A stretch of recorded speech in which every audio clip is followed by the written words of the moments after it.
Hello, everybody, and welcome to what will be now Chapter 10 and the bracket project. So in this project, we're going to take our existing two-dimensional bracket, and we got a top view, a front view, and a side view. And per the instructions over here, the three pieces that we're going to need are right here. So at start, I'm going to trim away from the existing views things I don't need. So I don't need any of these.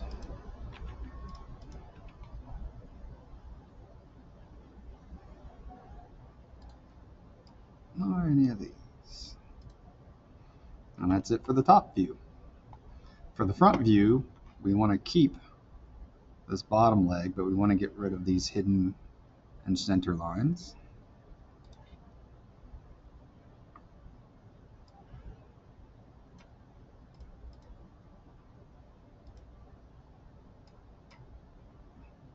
And our blue dots.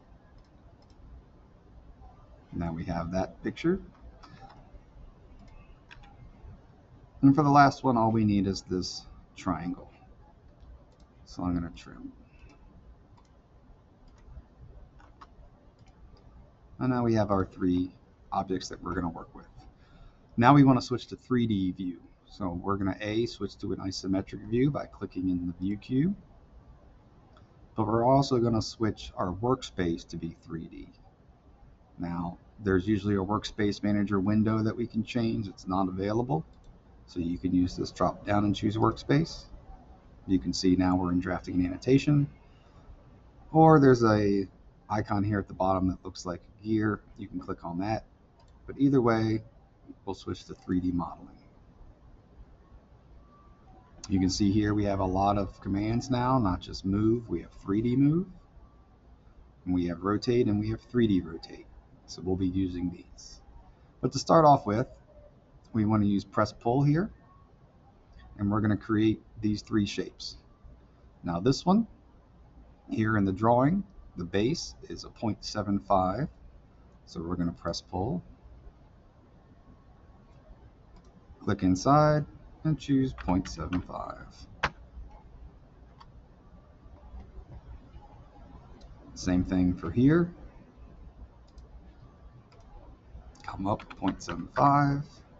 And then here, this one is actually 0.6. So now we have our wireframe. Let's look at it in realistic. There we go. You can see we have our main shapes now. Now all we have to do is rotate them and move them into position. So if this is our base here, then this part needs to be made to go vertical. The way we do that is we're going to use 3D rotate. Click on the button, click on our object and hit enter. And now we're presented with three circles. There's 1, 2, 3. And those are going to be your X, Y, and Z. Which way do you want to rotate it? Well, for me, I'm going to flip it upwards and forwards. So it looks like I want to choose the red circle. And then I'm going to choose 90 degrees and type in 90. Now, where do these pieces line up? I have to move this so it lines up with this one. Well, it seems like the easiest place is here in these corners. These corners line up with these corners.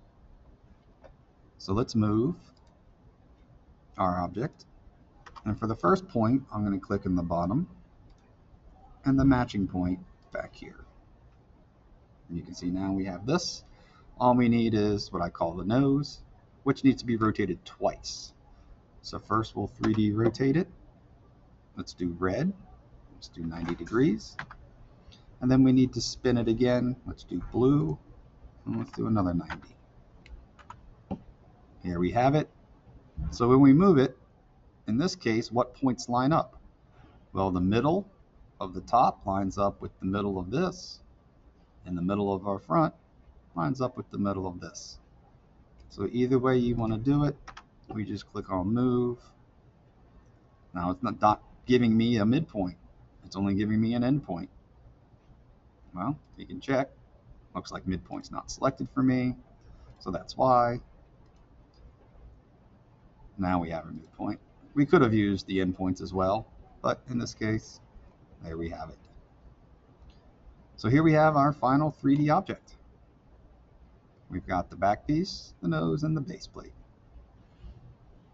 And that's as simple as it is. So good luck with that today.